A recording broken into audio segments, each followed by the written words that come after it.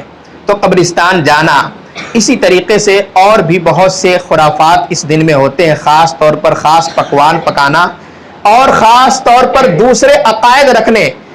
بہت سے لوگ اصل میں یہ سمجھتے ہیں کہ اگر اچھا پکوان ہی پکا لیا تو کیا ہو گیا.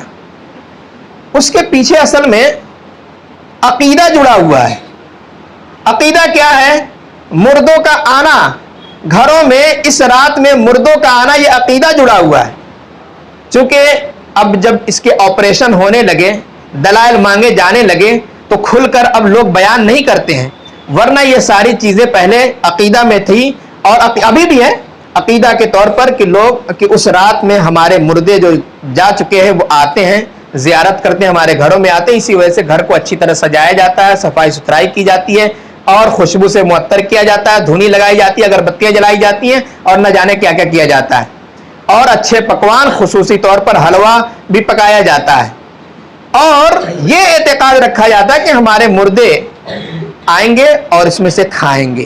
بلکہ حد ہے کہ اس کا بھی اہتمام کیا جاتا ہے کہ ہمارے جو مردے کن کن کھانوں کو پسند کیا کرتے تھے وہ کھانا رکھا جاتا ہے.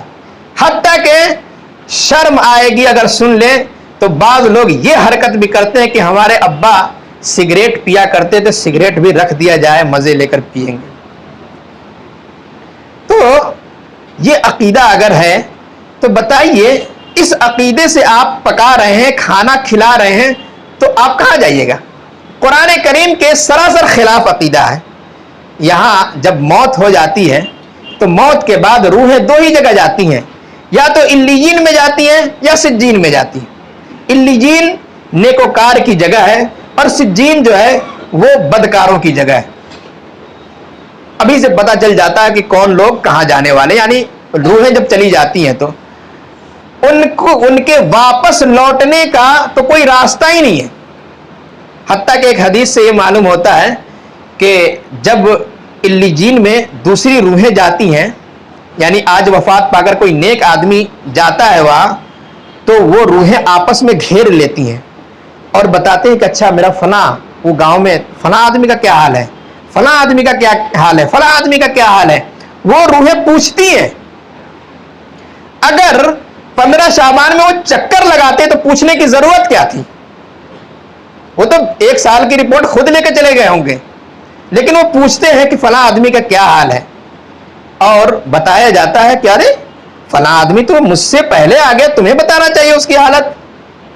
تو لوگ افسوس کرتے ہیں کہ وہ ممکن ہے کہ وہ دوسری جگہ چلے گئے, سجین میں چلے گئے.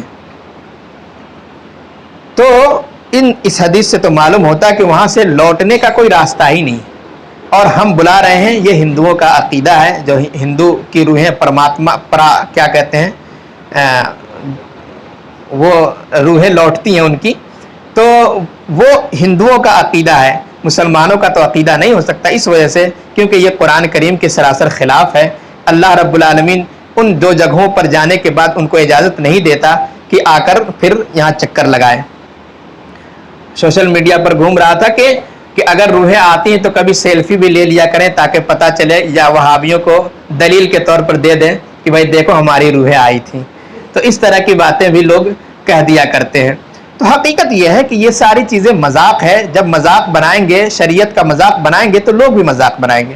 یہ شریعت سے دوری ہے، بیزاری ہے۔ اس لیے ہمیں چاہیے کہ اللہ رب العالمین کی شریعت کو دیکھیں، ایک ایک قدم اٹھاتے وقت سوچ لیں کہ یہ اللہ کے نبی صلی اللہ علیہ وسلم کی سنت کے مطابق یا ہماری شریعت کے مطابق ہے یا نہیں ہے۔ بار بار جب بدعت کی باتیں آتی ہیں تو کہتے ہوں گے کہ ہمیشہ بدعت کی باتیں ہوتی ہیں۔ بدعت بہت ہی خطرناک بیماری ہے، بہت ہی خطرناک، بلکہ کبیرہ گناہ جس کو ہم چوری، ڈکیتی، زناکاری یا دیگر بڑے بڑے جرائم کہہ سکتے ہیں، اس سے کہیں زیادہ خطرناک یہ بیماری ہے جو بدعت میں ملوث ہو جائے آدمی۔ کیونکہ بدعت میں ملوث ہونے والا آدمی ہمیشہ خوشگمانی کا شکار ہوتا ہے کہ ہم یہ اچھا کام کر رہے ہیں، اللہ رب العالمین کے لیے کر رہے ہیں، جبکہ گنہگار چور چوری کرتے وقت دل میں اس کے کھٹکتی ہوتی ہے بات کہ نہ یہ غلط کام ہے۔ زناکار زنا کرتے وقت، شرابی شراب پیتے وقت یا بڑے سے بڑا جرائم کرتے وقت وہ مجرم اپنے دل میں احساس کرتے ہیں کہ یہ کام غلط ہے اور اس کا گناہ اللہ رب العالمین ہمیں دے گا۔ نماز نہ پڑھنے والا، اس کے دماغ اور دل و دماغ میں یہ بات ہوتی ہے کہ ہم غلط کر رہے ہیں، لیکن بدعت کرنے والے کے دماغ میں کبھی نہیں آتا۔ شیطانوں نے اسی وجہ سے شیطان بدعت کو داخل کر دیا کہ مسلمان بدعت کو انجام دیں گے، کبھی اس کو افسوس ہوگا ہی نہیں، کبھی توبہ کرے گا ہی نہیں۔ گناہگار اپنے گناہ کے بعد دل میں بات کھٹکتی رہے گی، دل میں کچوکے لگتے رہیں گے، اور ممکن ہے کہ اس دن کبھی اللہ رب العالمین توبہ کی توفیق دے دے۔ لیکن بدعتی کہے گا ہم تو اللہ کی عبادت کرتے ہیں، اللہ کے رسول صلی اللہ علیہ وسلم کی سنت پر عمل کر رہے ہیں، آخر توبہ کی ضرورت کیا ہے؟ اس وجہ سے یہ بدعت جو بہت ہی خطرناک ہے، اور اس خطرناکی کا اندازہ آپ اسی بات سے لگا سکتے ہیں کہ اللہ کے نبی صلی اللہ علیہ وسلم ہر خطبے میں کہا کرتے تھے کل بدعت ضلالہ وکل ضلالۃ فی النار، کہ ہر بدعت گمراہی ہے اور ہر گمراہی جہنم میں لے جانے والی ہے۔ تو بدعت سے بچ کر کم عمل کریں، تھوڑا عمل کریں، جتنی طاقت ہے اتنا ہی کریں، لیکن خالص عمل کریں، کیونکہ خالص عمل کریں گے تبھی کامیابی ہوگی۔ اگر اس میں ملاوٹ ہے، کیونکہ ہم نے کلمہ لا الہ الا اللہ کے ساتھ محمد الرسول اللہ پڑھا ہے، تو ہر کام محمد الرسول اللہ صلی اللہ علیہ وسلم کی سنت کے مطابق ہونا چاہیے۔ یہ کون سی دوغلی پالیسی ہے کہ ہم کلمہ اللہ کے رسول صلی اللہ علیہ وسلم کا پڑھیں اور باتیں کسی اور کی مانیں؟ یہ تو بالکل شرک ہے، یہ شرک فی الرسالت جسے کہا جاتا ہے کہ ہم تو کلمہ اللہ کے رسول صلی اللہ علیہ وسلم کے نام کا پڑھ رہے ہیں، لا الہ الا اللہ محمد الرسول اللہ کہتے ہیں، پھر گواہی دیتے ہیں اشہد ان لا الہ الا اللہ اشہد ان محمد الرسول اللہ۔ اصل بات یہ ہے کہ ہم لوگ اس کلمے کے مفہوم ہی کو نہیں جانتے، اسی وجہ سے بس یہ جان لینا کافی ہوتا ہے کہ بھائی ہم مسلمان ہیں، ہمارا نام عبداللہ، عبد الرحمن، یہ سب نام رکھ دیا، ہمارے ابا اماں نے رکھ دیا ہے، ساتھ ہی ساتھ بچپنے میں کلمہ یاد کرا دیا ہے، بس جان گئے۔ کفار و مشرکین اس کے معنی و مطلب کو سمجھا کرتے تھے، اسی لیے تو جان دے دیتے تھے، لیکن اپنے عقیدہ سے ہٹتے نہیں تھے۔ وہ جانتے تھے کہ میں اگر لا الہ الا اللہ محمد الرسول اللہ پڑھ لوں گا تو مجھ پر کون کون سی ذمہ داریاں عائد ہو جائیں گی، لیکن ہم نہیں جانتے اصل میں۔ تو ہمیں سب سے پہلے جب ہم مسلمان ہیں تو مسلمان ہونے کا مطلب بھی جاننا چاہیے، کیونکہ دین ہدا کے دو ہی اصول اطیع اللہ و اطیع الرسول، ایک شعر ہے کہ اللہ رب العالمین کی جو شریعت ہے یا دین ہے، دین کے دو ہی اصول ہیں، ایک اطیع اللہ ہے اللہ رب العالمین کی اطاعت، اور دوسرا اللہ کے رسول صلی اللہ علیہ وسلم کی اطاعت۔ ان دونوں کی اطاعت کریں گے ہم کامیاب ہوں گے، ورنہ ہم خسارے میں ہوں گے، دنیا میں بھی آخرت میں بھی۔ اللہ رب العالمین ہمیں خسارے سے بچائے اور سیدھے راہ پر چلائے، صراط مستقیم پر چلائے، آمین۔ وآخر الدعوانا ان الحمدللہ رب العالمین۔